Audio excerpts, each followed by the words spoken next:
She found a collapsed stranger in an empty warehouse and used her medical training to save his life. What she didn't know, he was a mafia boss who never forgets a debt. And in his world, owing someone means they own a piece of you forever. The chain on Maya's bike made a grinding sound that echoed through the empty shipping district. She should have replaced it weeks ago, but bike chains cost money, and money was something she counted in single digits these days. Just 2 more miles, she told herself, pedaling harder. 2 more miles, and you're home. The streetlights here were either broken or never installed in the first place. Maya had started taking this route 3 months ago when she couldn't afford bus fare anymore. 21 years old, working double shifts at a campus cafeteria, surviving on instant noodles and black coffee. This wasn't how she'd imagined university life. But at least the shipping district was always empty at night. Always. Until tonight. Maya's front wheel hit something slick on the pavement. She swerved hard, nearly toppling over, her heart hammering as she skidded to a stop. Her headlight beams swept across the ground. Blood. A trail of it, dark and glistening, leading from a warehouse door that hung half open. Every survival instinct Maya possessed screamed the same thing: leave. Now. This isn't your problem. She put her foot on the pedal. Then she heard it, a wet, rattling gasp. Maya turned her head slowly. A figure staggered out of the warehouse doorway, one hand pressed against his side, the other reaching blindly for support that wasn't there. He was tall, wearing what might have once been an expensive suit, now soaked black with blood. He took one more step and collapsed face first onto the concrete. Go. Leave. You didn't see anything. But Maya's legs were already moving. Her hands were already pulling her phone from her pocket, turning on the flashlight. 3 years of mandatory first aid training for her pre-med program had carved pathways into her brain that bypassed fear. She dropped to her knees beside him, rolling him carefully onto his back. His face was younger than she expected, maybe early 30s, with sharp features and dark hair matted with sweat. His eyes were half open, unfocused, his breathing shallow and rapid. Classic signs of shock. Maya's hands found the wound, a deep gash in his abdomen, still bleeding heavily. Knife wound, probably. Maybe worse. Can you hear me? She asked, her voice steadier than she felt. His eyes flickered toward her, struggling to focus. His lips moved, but no sound came out. Don't try to talk. I'm going to help you. With what? You don't even have a first aid kit. Maya yanked off her jacket and pressed it hard against the wound. He groaned, his body tensing, but she didn't let up. Direct pressure. That was step 1. Always step 1. She fumbled for her phone with her free hand, ready to dial emergency services. That's when she saw his hand move. Slowly, with enormous effort, he reached up and grabbed her wrist. His grip was surprisingly strong. No, he rasped. No hospitals. You'll die without treatment, Maya said flatly. I'll die. In a hospital, his eyes locked onto hers, suddenly sharp with desperate clarity. There. Looking for me.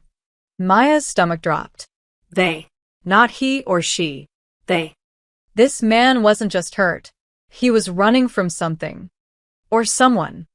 I don't care who's after you, Maya said, though her hands were starting to shake. You need. Storage unit, he coughed, blood flecking his lips. Warehouse. Back corner. Medical supplies. Please. Maya looked at the warehouse entrance. Dark. Silent. Possibly full of whoever had done this to him. This was insane. This was beyond insane. Please, he whispered again. Maya had exactly $4 in her bank account. She'd skipped dinner 3 times this week. Tomorrow she had an exam she'd barely studied for because she'd been working a 10-hour shift. Her life was barely held together with duct tape and desperation. But she'd never watched someone die before. And she wasn't about to start. Stay conscious, she ordered him. If you pass out, I'm calling an ambulance, and you can explain yourself to whoever finds you. She kept one hand pressing her jacket against his wound and used the other to shine her phone light toward the warehouse. The door hung open like a broken jaw. Maya took a breath and stood, pulling him up with her. He was heavy, but adrenaline made her stronger than she knew. Together, they staggered through the doorway. Inside, the warehouse was a maze of old shipping containers and wooden crates. Maya's light beam cut through the darkness, bouncing off metal walls. Every shadow looked like a threat. Every sound made her jump. "Where?" she demanded. He raised a trembling hand, pointing toward the back left corner. They moved slowly, his weight sagging against her more with each step. Maya's shoulders burned. Her legs shook, but she kept moving. Finally, they reached a storage unit with a heavy padlock. The man reached into his pocket and pulled out a key, nearly dropping it twice before managing to hand it to her. Maya unlocked it and pulled the door open. Inside was equipment that belonged in a hospital, not a shipping warehouse. 4 bags. Surgical tools. Sterile bandages. Antibiotics. All neatly organized on metal shelves. "What are you?" Maya breathed. "Dying," he said with a ghost of a smile. "Unless you're as smart as you look." Maya grabbed supplies with shaking hands: gauze, antiseptic, medical tape, a suture kit. She'd practiced stitches on pigskin in her training course. She'd never done it on a living person. Tonight would be a first. She lowered him to the ground, tore open his blood-soaked shirt, and got to work. Her hands moved automatically: clean the wound, irrigate, identify the damage. The cut was deep but clean. No major organs hit. By some miracle, she could work with this. "What's your name?" she asked, trying to keep him conscious as she threaded the needle. "Does it matter?" he whispered. "I'm sewing you back together. Seems polite to know." His laugh was more of a wheeze. "Anton." Maya. "And you're going to owe me a new jacket. Add it to my tab." She worked for 20 minutes that felt like hours, her focus narrowing to nothing but needle and thread, blood and skin. By the time she tied off the final stitch, her hands were covered in his blood and her shirt was soaked with sweat. Anton's breathing had steadied. His color was slightly better. He'd live. For now. Maya sat back on her heels, suddenly exhausted. "You need antibiotics. Real medical attention.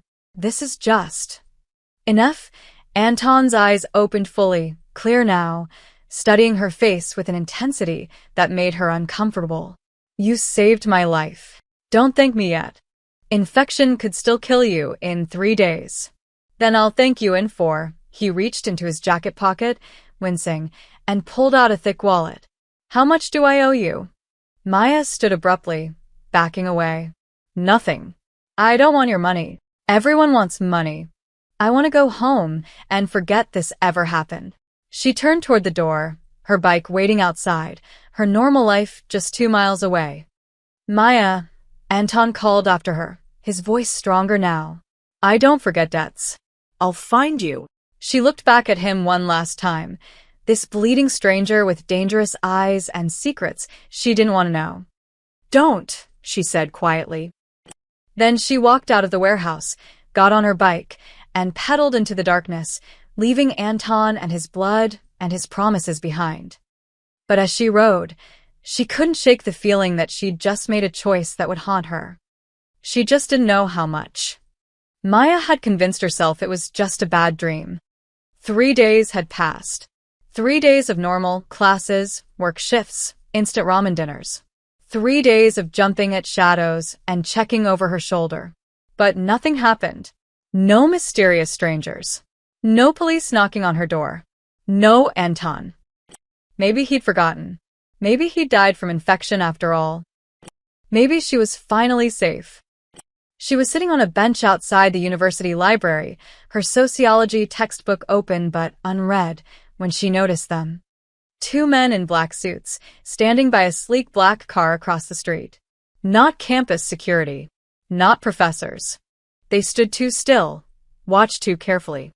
And they were looking directly at her. Maya's blood went cold. She slowly closed her textbook, trying to appear casual while her mind raced. Walk away. Blend into the crowd. Get to a public space. She stood up, slinging her backpack over one shoulder. The men started walking toward her. Maya's heart hammered. She turned and walked quickly toward the library entrance, where at least there would be witnesses, cameras, people. A hand touched her elbow. She spun around, ready to scream, and found herself face to face with one of the suited men. Up close, he looked like he'd been carved from granite, broad shoulders, cold eyes, a small scar above his left eyebrow. "Miss Lee," he said quietly, "please come with us." "I don't know you," Maya said, her voice shaking.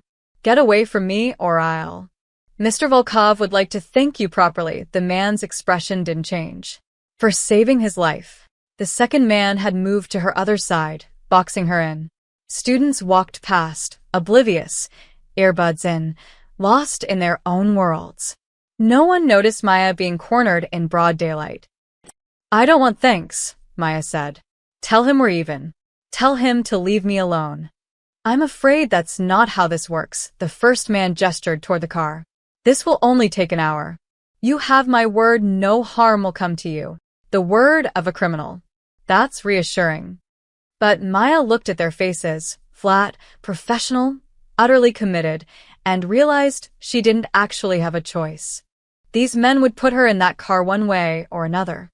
Fighting would only make it worse. 1 hour, she said through gritted teeth. The drive took 20 minutes through the city's financial district, getting progressively more expensive with each block. They finally stopped in front of a high-rise building that looked like it cost more than Maya's entire neighborhood. The penthouse elevator required a keycard. Of course it did. When the doors opened, Maya stepped into a space that belonged in a magazine. Floor-to-ceiling windows overlooked the city. Modern art that probably cost 6 figures hung on white walls. Everything was glass and steel and money. And standing by the window, looking out at his kingdom, was Anton. He'd cleaned up well. The dying man she'd found bleeding in a warehouse now wore a tailored charcoal suit, his dark hair neatly styled, his posture radiating authority. The only evidence of their encounter was a slight stiffness in how he moved. He turned when she entered and smiled. It wasn't a friendly smile. "Maya," he said warmly, like they were old friends. "Thank you for coming." "I didn't have a choice." "You always have a choice." Anton walked toward her slowly, hands in his pockets. "You could have left me to die. You chose to save me." That choice has consequences. Maya's hands clenched into fists. "I want nothing from you. I helped because that's what decent people do. We're done." "Decent people," Anton repeated, amused. "How rare. Do you know what I am, Maya?" "I don't want to know." "I think you already do." He stopped a few feet away, studying her like she was a puzzle to solve. "You're smart. Pre-med student, excellent grades despite working 2 jobs. You've probably pieced it together." Maya said nothing. "I'm a businessman," Anton continued. "I trade in things people need, but can't get through legal channels. I have enemies. Powerful ones. And 3 nights ago, one of those enemies tried to end me."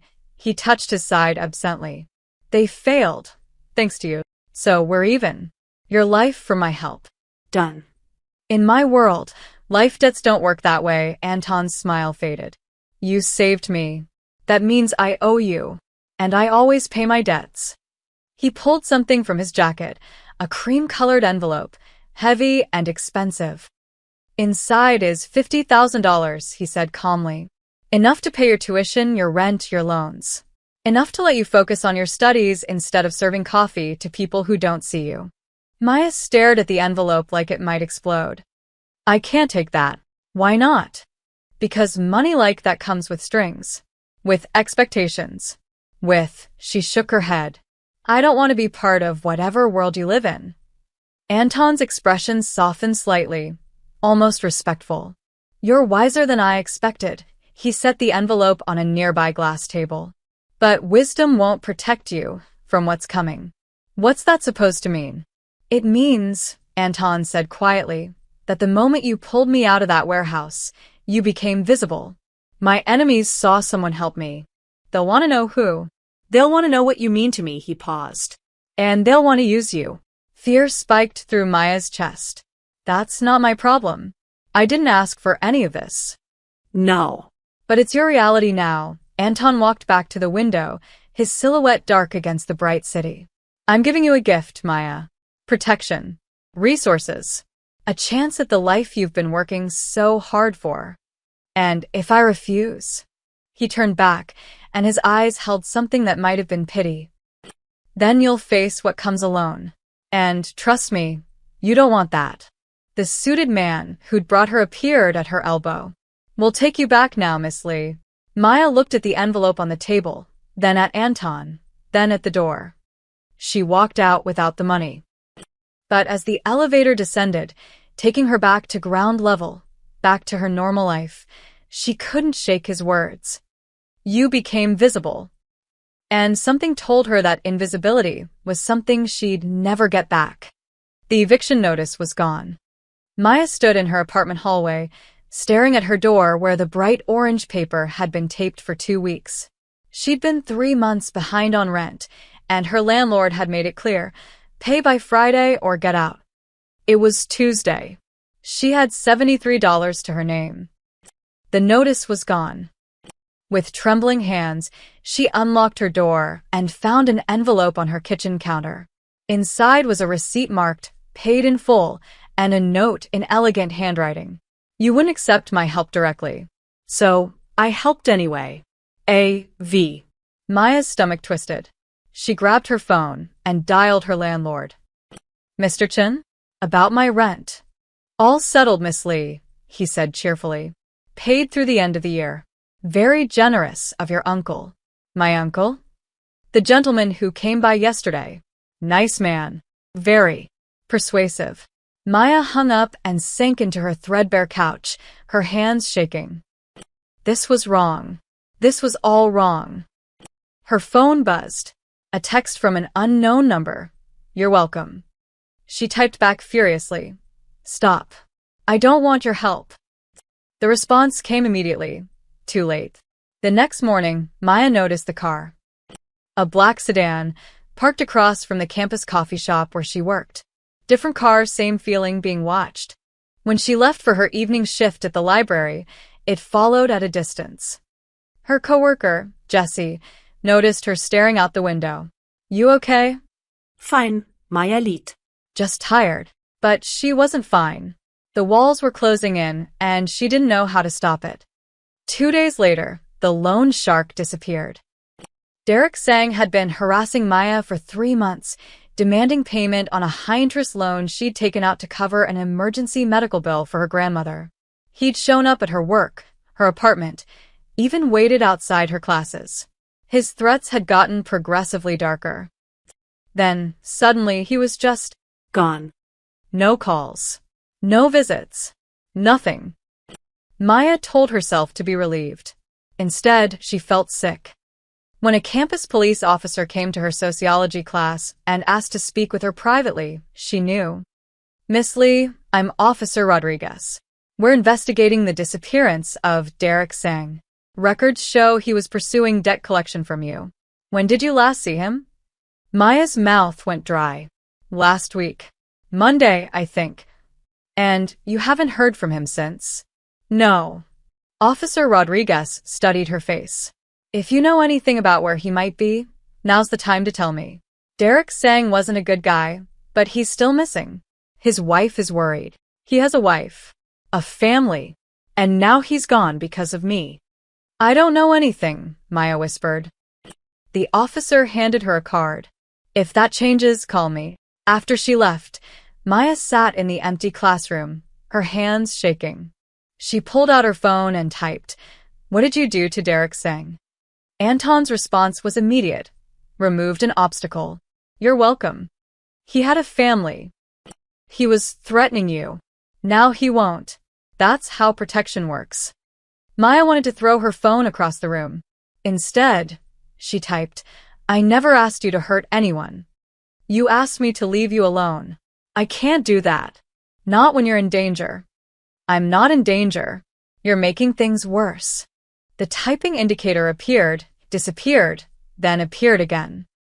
Finally, check your campus news. Maya's heart sank. She opened the university news portal and saw the headline immediately. Student targeted in parking lot assault. She clicked the article with numb fingers. A female student was approached by two armed men in the campus north parking lot Tuesday evening. The incident was interrupted by unknown individuals, and the would-be assailants fled the scene. Campus police are investigating. Tuesday evening. That was last night, when Maya had been working her library shift. She'd never gone to the north parking lot. She always took the east exit. But someone had thought she would. Her phone rang. Anton's name appeared on the screen. She didn't remember giving him her number, but of course he had it. She answered. Did you read it? Anton asked calmly. Who were they? Maya's voice cracked. Associates of a rival organization. They've been watching you for 3 days. Waiting for an opportunity, he paused. My men stopped them. You're welcome. Your men followed me. Yes. To keep you alive. Maya closed her eyes. This is insane. I'm a nobody. I'm a broke student who... You're the woman who saved my life. Anton interrupted, his voice hard. That makes you valuable. To me and unfortunately to my enemies. You can refuse my money, Maya. You can hate me.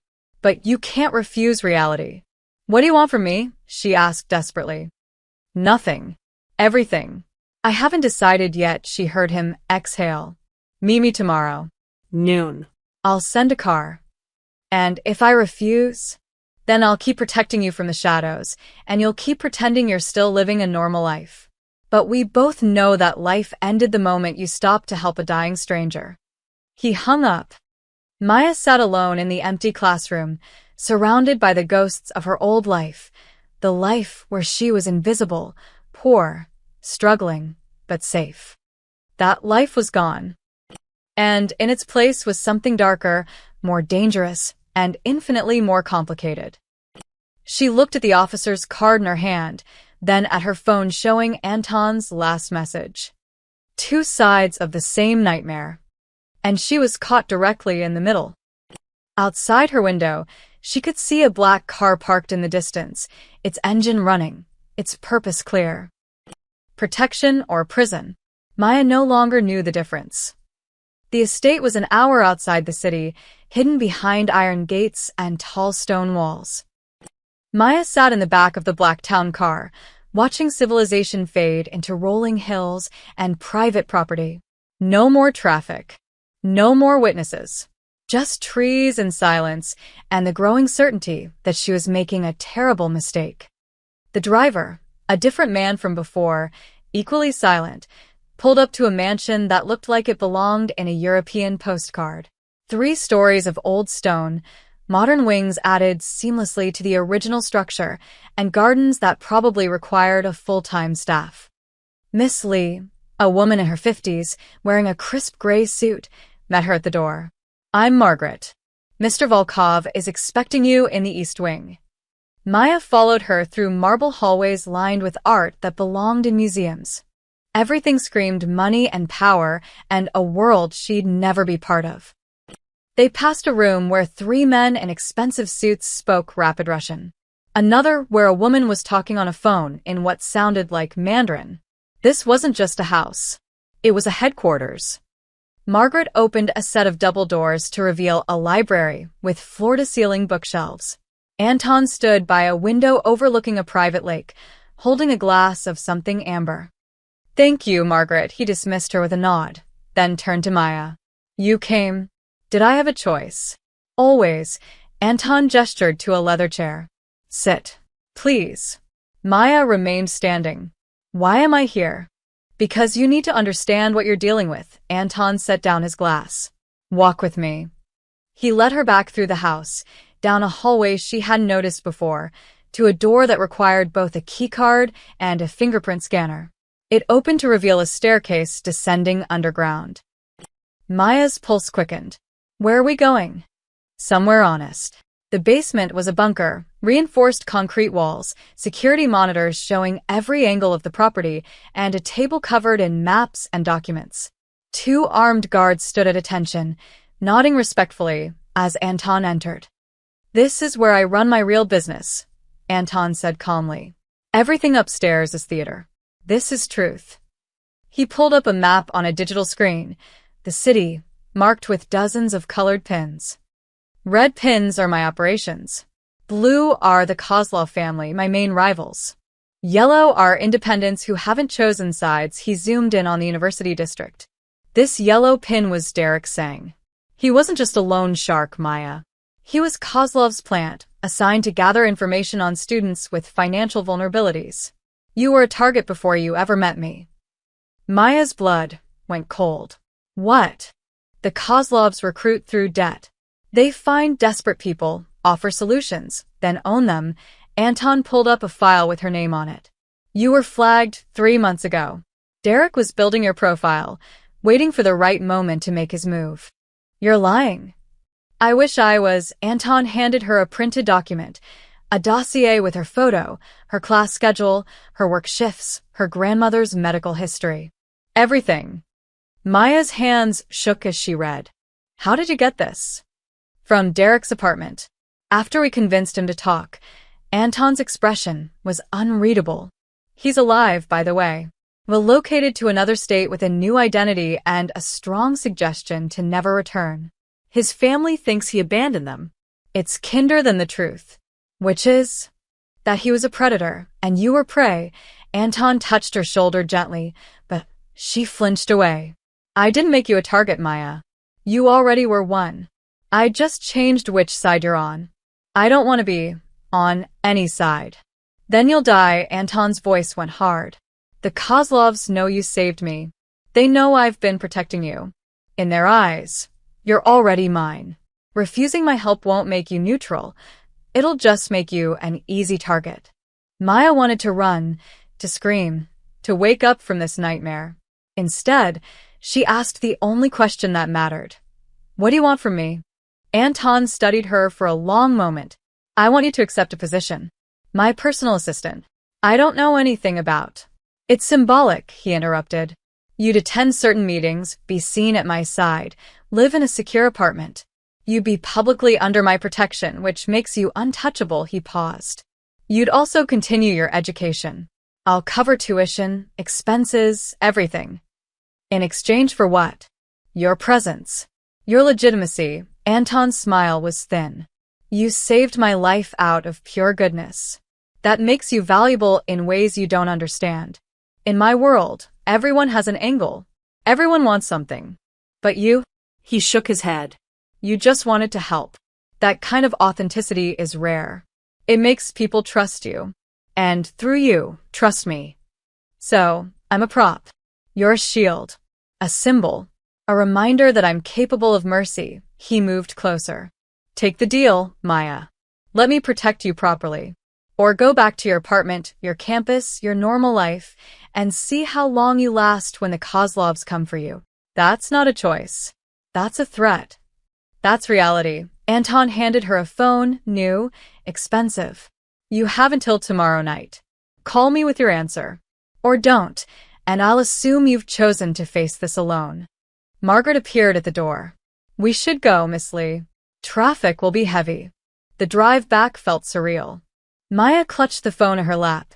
Anton's dossier on her life burned into her memory. Everything she'd thought about her situation had been wrong. She wasn't being punished for helping Anton. She'd been marked long before that night in the warehouse. And now her only choices were to accept his cage, or die outside it. When the car dropped her at her apartment, Maya saw them immediately.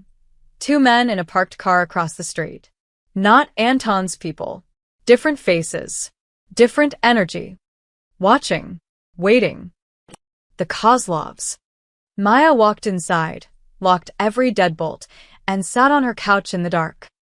The phone Anton gave her sat on the coffee table, its screen black, promising safety at a price she didn't want to pay. Outside, the car remained. Inside, Maya made her decision. She picked up the phone. Maya's new apartment had a doorman, security cameras, and a view of the harbor. It also had bars on the windows, even if they were disguised as elegant ironwork. Your cover story is simple, Margaret explained, setting down a leather folder on the marble counter. You're Anton's executive assistant, hired through a private staffing agency. You'll accompany him to select business meetings, handle scheduling, take notes. Nothing complicated. Maya flipped through the folder, a fabricated resume, references from companies that probably didn't exist, even a fake LinkedIn profile with a professional headshot she didn't remember posing for. When did you take this photo? Last week. While you were leaving the library, Margaret's expression remained neutral. We've been preparing for your acceptance. You mean you knew I'd say yes? Mr. Volkov is persuasive. Margaret handed her a credit card. For professional expenses. Clothes, transportation, meals. Don't worry about limits. The card was black titanium and had Maya's name embossed in silver letters. She felt sick looking at it. I start tomorrow? Tonight. Mr. Volkov has a dinner meeting at 8. A car will collect you at 7-inch. Margaret moved toward the door, then paused. Miss Lee? A word of advice. In this world, trust no one completely. Not even those who claim to protect you. She left before Maya could ask what she meant. The restaurant was the kind where menus didn't list prices, and everyone spoke in hushed tones. Maya wore a black dress Margaret had left in her closet.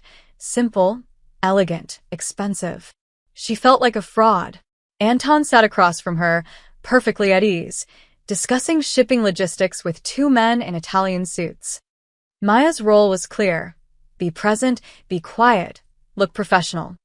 She was a prop, just like he'd said. The meeting ended after 2 hours.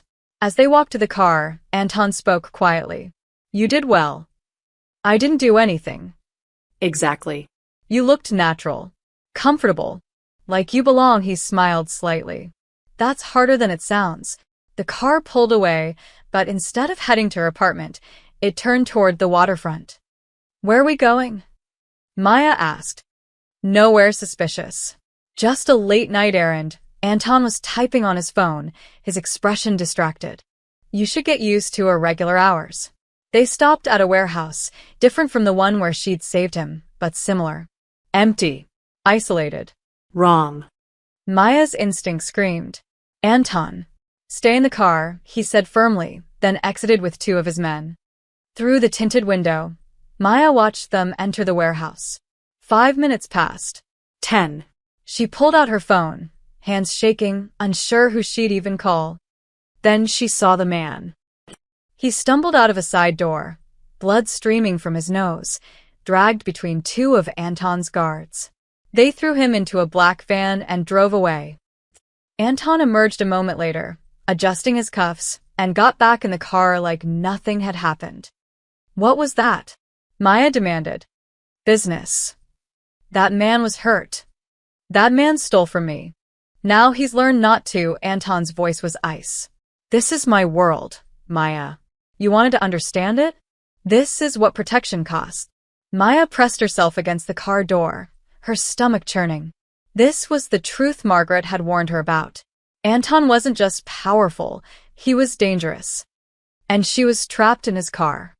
3 days later, 2 FBI agents approached Maya outside her morning class. Miss Lee? Agents Chun and Morrison. Could we have a moment? They didn't wait for an answer, guiding her to an empty conference room. Agent Chun closed the door while Morrison pulled out a tablet, showing her surveillance photos. Maya. Entering Anton's penthouse. Leaving the estate. At the restaurant. We've been building a case against Anton Volkov for 18 months, Chun said. Racketeering, money laundering, trafficking. We're close. But we need someone inside. Maya's mouth went dry. I'm not inside. I'm just his personal assistant? Morrison smiled without warmth. In 3 weeks, you've been to 6 meetings, 2 properties, and 1 offshore account briefing. You're inside, Miss Lee, whether you want to be or not. I don't know anything. Then learn. Chun leaned forward. Help us build our case, and we'll protect you. Full immunity. Witness protection, if needed. or refuse, and when we bring Volkov down, you'll go down with him as an accomplice. That's not fair. Fair. Morrison laughed bitterly. Derek Chang's wife is raising 2 kids alone because her husband vanished. A warehouse worker named Felix Ruiz hasn't been seen in 4 days. 3 women were trafficked through Volkov's shipping company last month. He showed her photos. Young faces, frightened eyes. You want to talk about fair? Maya stared at the photos, horror crawling up her spine. Anton said, he doesn't deal in people. Anton Volkov is a liar. Chin handed her a card. Think about it. You have 48 hours. After that, you're either with us or against us. They left her alone in the conference room, surrounded by evidence of horrors she'd been too naive to see.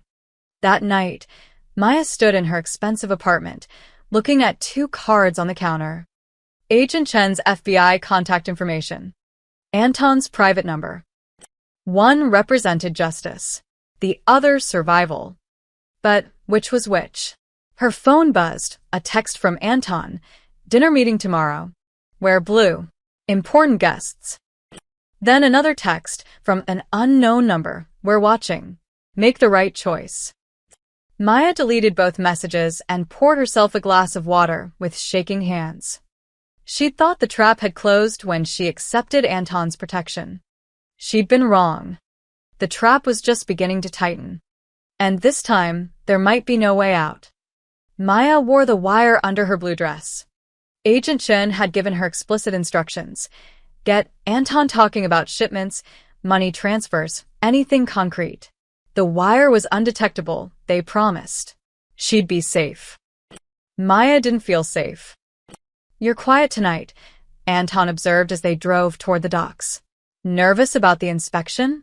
I've never been to a shipping operation before. It's routine. Boring. Even, he smiled, but something in his eyes looked distant. Troubled. Though I appreciate the company. They arrived at a private dock where a massive container ship was being loaded. Anton's men were everywhere. On the gangway, by the trucks, watching the perimeter. The operation was military precise. Anton led her along the dock, pointing out different containers. Medical supplies to Southeast Asia. Electronics to Europe. Coffee beans too. He stopped mid-sentence. Maya followed his gaze. Several of his men had their hands on their weapons, eyes scanning the darkness beyond the floodlights. Something's wrong, Anton said quietly. Get back to the car. What's happening? Now, Maya. But it was too late. The first gunshot shattered the night. Maya screamed as Anton grabbed her, pulling her behind a shipping container. Bullets sparked off metal all around them, shouting in Russian and English. More gunshots. Chaos. Stay down. Anton drew a pistol from inside his jacket. Of course he was armed, and returned fire toward the shadows. Through the chaos, Maya saw them. Men in dark tactical gear, emerging from behind containers, from trucks, from the ship itself. They'd been waiting. This was an ambush. Kozlov's, Anton snarled. They knew we'd be here. Maya's blood turned to ice. The wire. The FBI. Had they? No. They wouldn't have set this up, would they? We're pinned, one of Anton's men shouted, taking cover nearby. East and west exits are blocked. Anton's jaw tightened. He pulled out his phone with one hand while keeping his gun trained with the other. Emergency Protocol 7. Now. Maya pressed herself against the cold metal, her heart hammering so hard she thought it might burst. This was real. She was going to die in a shootout because she'd tried to play both sides. Then she saw it, a control panel mounted on the container wall, 20 feet away. Red emergency button. The kind that triggered lockdown protocols in industrial sites. If she could reach it, slam it, the entire dock would go into emergency shutdown. Lights. Alarms. Barriers. It might save them. Or get her killed trying. Anton, she gasped. The emergency lockdown? Too far. You'll be shot before. I can make it. Maya, no. But she was already moving. Everything slowed. She ran low, using containers as cover, bullets whizzing past her head. Her dress tore on a metal edge. Her heels skidded on the wet dock. But she kept going. 10 feet. 5. A gunman rounded the container ahead. His weapon came up. Maya dove, slamming her palm against the red button. Sirens exploded across the dock. Emergency lights flooded everything in harsh white. Metal barriers began descending from the containers, creating makeshift walls that cut off the attackers' sight lines. The gunman targeting Maya hesitated, blinded by the sudden light. Anton shot him.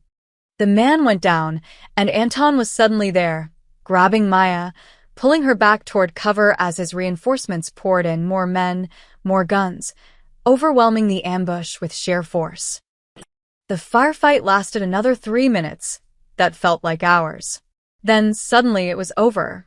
The attackers retreated, vanishing into the night like shadows, leaving 4 bodies behind. Maya sat on the ground, shaking violently, her ears ringing from gunfire. Blood spotted her dress.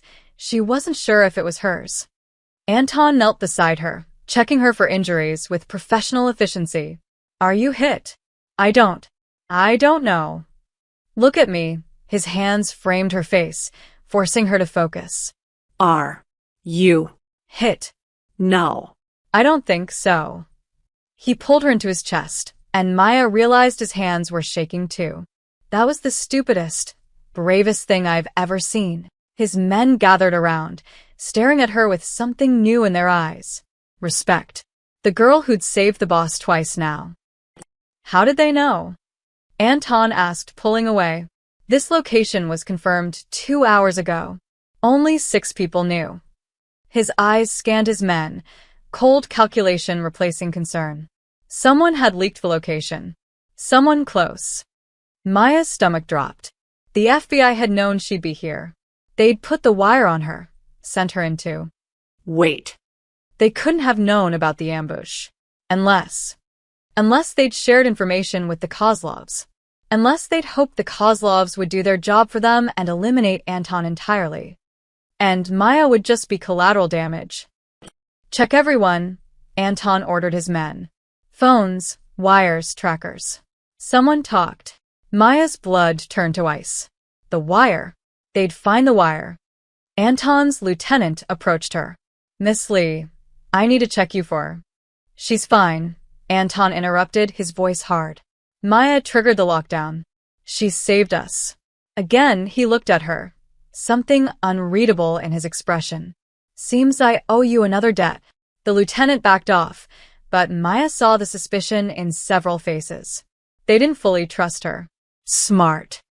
"Take her home," Anton told his driver. "I'll handle cleanup." As Maya was escorted to the car, she caught Anton's eye one last time. He was watching her with an intensity that made her skin crawl. Did he know? Had he guessed? The drive back was silent. Maya's hands wouldn't stop shaking.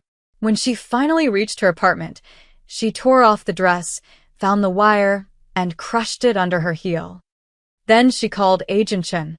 "What the hell was that?" she demanded. "You almost got me killed. We had no intelligence about an attack." "Bullshit. The Kozlovs knew exactly where we'd be." "Did you tell them?" Silence. "Agent Chen? Get some rest, Miss Lee. We'll be in touch." He hung up. Maya stood alone in her apartment, the crushed wire at her feet, and realized the horrible truth. Nobody was protecting her. Everyone was using her. And Anton was the only one who didn't know she'd betrayed him. Yet, the safe house smelled like coffee and desperation.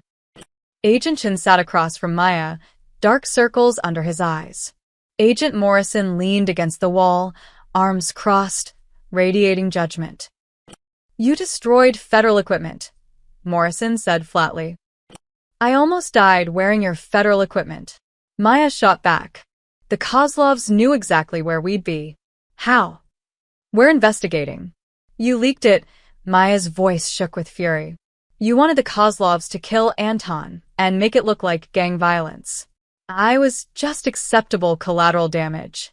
Chun had the decency to look uncomfortable. "The operation got complicated. We had intelligence suggesting. Save it, Maya stood. I'm done. Find another informant. Sit down, Miss Lee. Morrison's voice went cold. You don't get to quit. We have you on recording discussing shipping manifests, money transfers, and offshore accounts. You're complicit in Volkov's operations. Walk away now, and you go down with him. Maya's fists clenched. You're blackmailing me. We're reminding you of reality. Chin pulled out a folder. But we're also offering you a way out. Anton's younger brother, Dmitri, is making a move. There's a major arms shipment arriving in 5 days. Dmitri plans to intercept it, kill Anton, and take over. Help us stop it, provide testimony, and you get full immunity. A new life. Why would I help you after what you did? Because Anton Volkov is a murderer, Morrison said quietly. He slid photos across the table. These women were trafficked through his ports. This man was executed for stealing. This family was killed because they witnessed something they shouldn't have. He's not your friend, Maya. He's a monster who's convinced you otherwise. Maya stared at the photos, ball rising in her throat. And you're so much better? Using me as bait. We're imperfect, Chin admitted. But we're trying to stop people like him. What are you trying to do? Survive? There's no surviving in Volkov's world. Only dying slower. Maya looked away. What do you need? Get close to Dmitri. Find out the location and timing of the interception. We'll handle the rest. Anton will know I'm lying. Then lie better. Morrison pushed a phone across the table. Encrypted. Contact us only through this. And Miss Lee, don't try to warn Volkov. We'll be watching. Getting close to Dmitri was easier than Maya expected. He approached her 3 days later at a gallery opening, one of Anton's legitimate business fronts. Dmitri was younger, softer around the edges, with their father's eyes but without Anton's hardness. The famous Maya, he said, handing her champagne. My brother talks about you constantly. His savior. His lucky charm. I'm just an assistant. You're more than that. Anton trusts very few people. But you? You've earned something special. Dmitri leaned closer, his smile charming. Tell me, does he treat you well? Well enough. Just well enough? Dmitri's expression shifted, almost sympathetic. Anton takes loyalty for granted. He forgets that trust is a two-way street. You've saved his life twice. What has he done for you besides trap you in his world? Maya's chest tightened. What do you want, Dmitri? To offer you a choice, he handed her a business card, just a phone number. When things change, and they will change soon, you'll need allies. Call me if you want to be on the winning side. He walked away, leaving Maya with trembling hands and a terrible realization. Dmitri was recruiting her. Which meant Anton was right. His own brother was planning to betray him. That night, Maya met Anton at his penthouse. He looked exhausted, staring at documents spread across his desk. We have a problem, he said without preamble. Someone inside my organization is feeding information to the Kozlovs. The ambush wasn't random. They knew my schedule, my route, my security protocols. Maya's throat went dry. Do you know who? I have suspicions. Anton's eyes met hers. But I need proof before I act. Moving against the wrong person could trigger a civil war. What if it's someone close to you? Then I'll handle it. His jaw tightened. No matter who it is. Maya took a breath. This was her moment. Tell him about Dmitri, about the FBI, about everything. Come clean. But Chen's words echoed in her mind. He's a monster who's convinced you otherwise. Anton, she said carefully. Your brother approached me tonight. Anton's expression didn't change, but something flickered in his eyes. What did he say? He offered me a choice. Said things would change soon. Gave me his number. Show me. Maya handed him Dmitri's card. Anton studied it for a long moment, then set it down gently. My brother has always been ambitious, he said quietly. But I never thought he'd move against me. He looked at Maya, vulnerable in a way she'd never seen.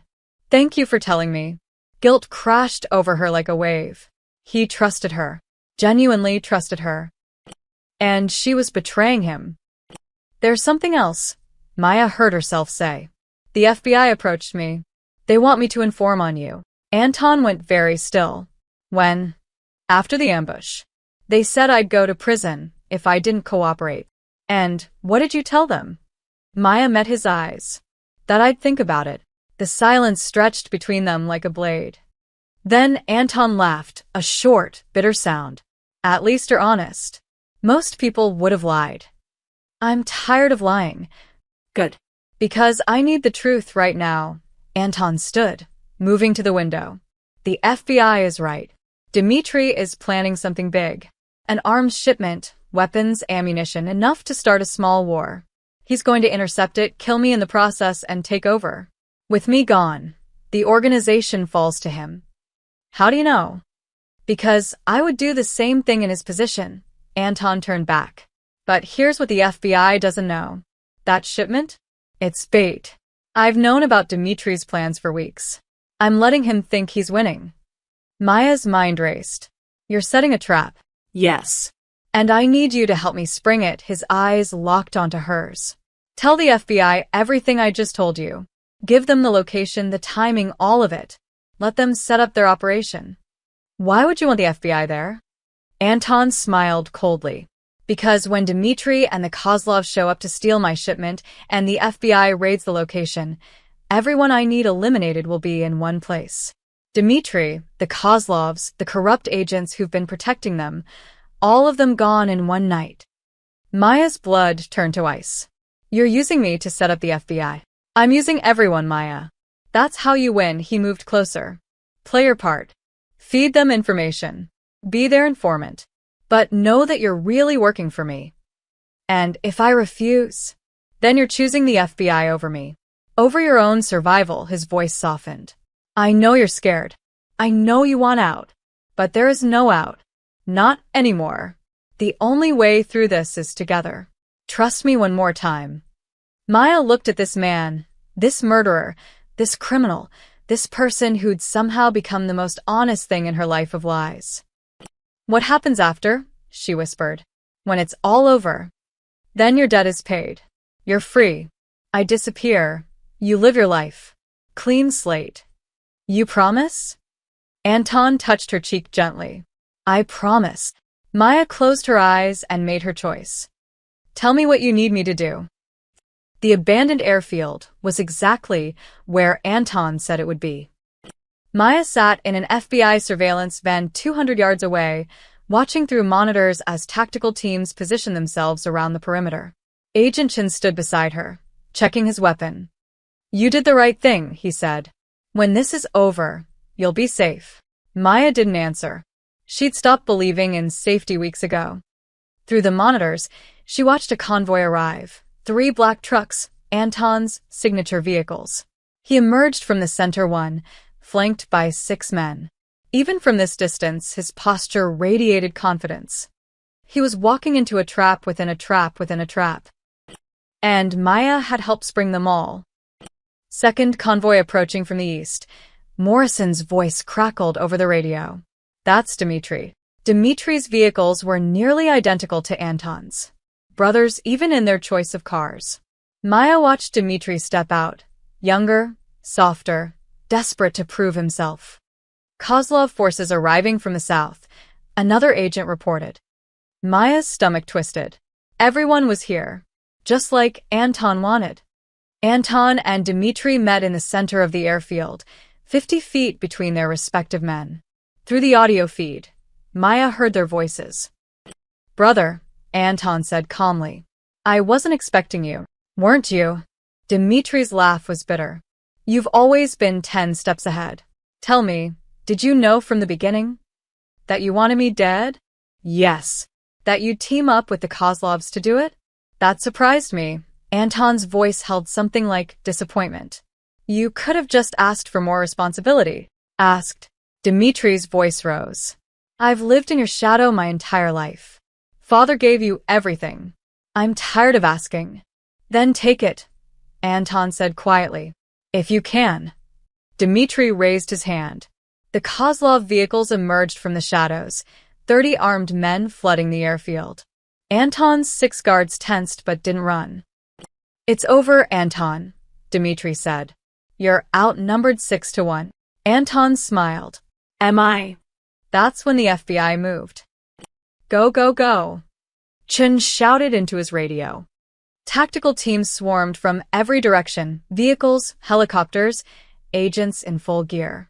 The airfield exploded with searchlights and sirens. Federal agents. Drop your weapons. Chaos erupted. The Kozlov soldiers scattered, some firing, some running. Dmitri's face went white with shock. Anton's men formed a protective circle around him. But Anton didn't look surprised. He looked directly at the surveillance van. At Maya. Even across the distance, through the camera feed, she felt his gaze pierce through her. He'd known. He'd known she'd tell the FBI everything. Target acquired, Morrison said. We have Volkov in sight. Take him, Chen ordered. But then everything went wrong. Explosions rocked the airfield, not from FBI breaching charges, but from Anton's trucks. They'd been rigged. Smoke bombs detonated, creating a dense fog that swallowed everything. We've lost visual, someone shouted. Through the chaos, gunfire erupted. Not from Anton's men or the Kozlovs, but from behind the FBI lines. 3 agents went down. We have a breach. Compromised agents on site. Chen's face went pale. Volkov knew about our moles. Of course he did. Anton had played everyone. Maya grabbed Chen's radio. Pull back. It's a setup. But her warning came too late. Through the smoke, she saw Dmitri running, surrounded by Kozlov soldiers. They were retreating toward the vehicles when a single gunshot cracked through the night. Dmitri fell. The smoke cleared enough for Maya to see Anton standing over his brother's body, weapon drawn. Dmitri clutched his chest, blood spreading, his eyes wide with betrayal. I gave you every chance, Anton said, his voice carrying across the airfield. You chose this. All units converge, Chen screamed. But Anton was already moving. His men had created an escape corridor through the chaos, smoke, explosives, and misdirection. By the time FBI agents reached Dmitri's position, Anton was gone. The Kozlov forces surrendered or fled. Dmitri died before the paramedics arrived. 3 FBI agents were arrested for corruption. And Anton Volkov vanished like smoke. 2 months later, Maya sat in her old apartment, the cheap one, not the luxury cage, drinking coffee and trying to remember what normal felt like. Her debt had been paid. Literally. Every loan, every bill, every financial burden she'd carried had been mysteriously cleared.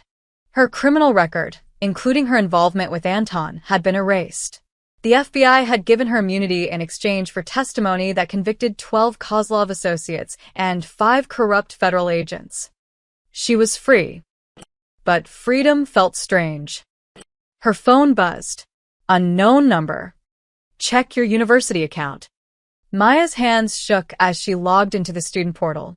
Her balance showed 0. Her tuition for the next 3 years, paid in full. A scholarship from a foundation she'd never heard of, established by an anonymous donor. Another text, you saved my life 3 times. Once in a warehouse. Once at the docks.